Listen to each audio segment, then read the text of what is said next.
to introduce this round's grand prize. What do you say, Chuck? What's he playing for?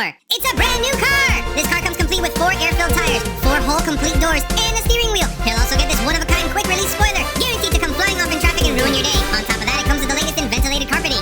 And that's not all. No, this baby is equipped with the latest in comfort ride technology. It doesn't just absorb the bumps, it makes you feel like they'll never end, ensuring you'll never have a boring drive again. All of this can be yours if you just win the next round.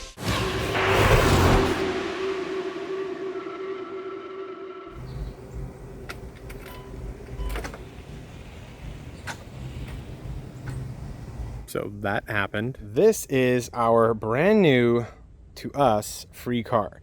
So what we've got here is our 2003 Mitsubishi Galant. Let's cover some of the basics. Right off the bat, all 4 front headlights, what I mean that is the headlights themselves and the fog lights, are all gonna need to be cleared up.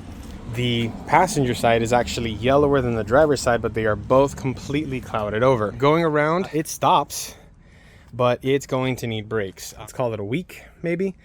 And those things have crusted over. I don't even know if those wheels are salvageable as far as getting the brake dust off without sandblasting the crap out of them. Making our way around to the back of the car, we've got our lovely trailer hitch, which definitely indicates this car was never abused in any way. It never had to tow more than it was designed to carry at all, right? Never. Then if we come here, we have our beautiful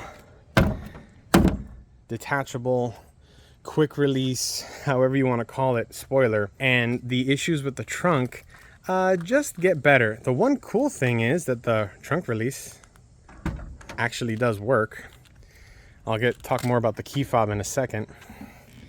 Now this trunk, and that's the spoiler. Now this trunk loves to come down on me, so you can see through there. Being very careful since I don't have my tetanus shot. That is rust. That is very bad rust. That is, let's see if it's visible here. That's structural, at least in the body, rust. Under here, you can see the evidence of where I had to put bulbs in it. Under here, there doesn't seem to be any rust underneath. Doesn't seem like there's been that much water intrusion. Jumper cables is always a good sign to indicate that this vehicle is perfectly fine getting around on its own. So is the spare battery and all of these extra fluids. Miraculously, it hasn't leaked a lot here. The fact that the owner at some point felt it necessary to carry this much extra fluid, and I think we've got motor oil, various kinds, power steering fluid, brake fluid, that's not a good sign. So it's possible, there's the spoiler, that this thing may have actually been on its last legs. The best part is these awesome tinted windows. Yeah, like as in pre-removed. Shockingly, the back seats are in pretty good condition. The seat itself, the carpet, could be better. The back window, which is usually the first thing to bubble up on cheap tint jobs, that's actually, there isn't a single bubble in it. Not like it's gonna stay, well, when I say bubble, it's around this black stuff, but this isn't going to stay long term. But believe it or not, at least the back window tint has survived, as has the driver's side, even though it's got some waviness in it. In the cockpit, you can see that this thing's been driven for a long time without floor mats, and it's been driven often. Steering wheel is going to need to be replaced. The instrument cluster surround is cracked. The AC vents, out of the 4 that are up front, if you count the middle ones as 2 separate ones, one of them is cracked. The front dashboard is plastic, that is destroyed. Let's look at it from the other side. From over here, you guys can see the wipers I had to put on to make the drive. Another set of jumper cables. We got a free umbrella. The glove box is supposedly functional. I haven't figured out how to open it since the handle's broken. Passenger seat doesn't look too bad. Driver's seat is a little bit worse for wear. This is a unique feature I didn't know that most cars don't come with, is 2 12-volt ports in the same spot, which I find interesting. Sometimes they'll have one here, they'll have one in the center console. One cool thing about this car is that this one does have the carbon plastic trim. It's not an inlay, this is not aftermarket, this is the way it came from the factory, and that's on, what, 4 pieces? 6 if you include the back doors. Suspension, as you guys may have noticed in our little game show intro video, the suspension is bouncy is one way of putting it. Overall, the exterior of the body is intact. There's one dent we're gonna have to replace, or not replace, we're gonna have to repair. I know that that has to be pulled. This one, I know that there's a trick with plastic and hot water or boiling water that helps the plastic get malleable. Under here, under here, maybe I should just show you guys.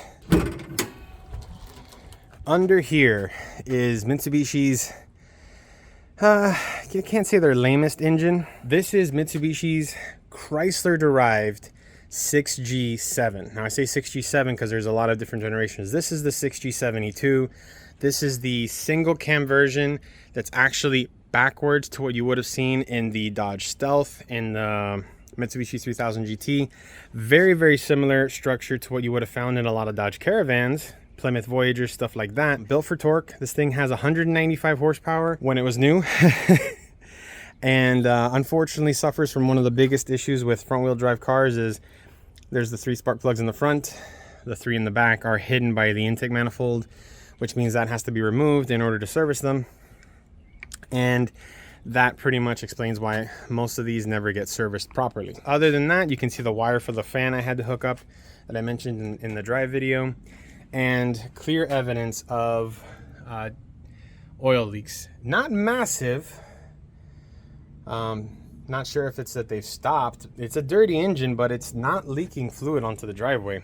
The nitty gritty of the fact is we've got a running car for free. Once I burp the system and find out, assuming that that's an air bubble that was in there since it drove all the way back home without overheating, once that's taken care of, I do technically have a car I could drive to the grocery store or whatever, but let's be honest, no one is really worried about something like that. We've got to decide what we're going to do with it, but for now, that's everything that's wrong with our free car. So if you guys like this video, give it a thumbs up, subscribe, and don't forget to hit the notification bell so you don't miss any of our upcoming future videos. This thing is going to be on the channel quite a bit. As always, for Crooked Mustache, I'm Alfred. Thank you guys so much for watching. We'll see you next time. Dale.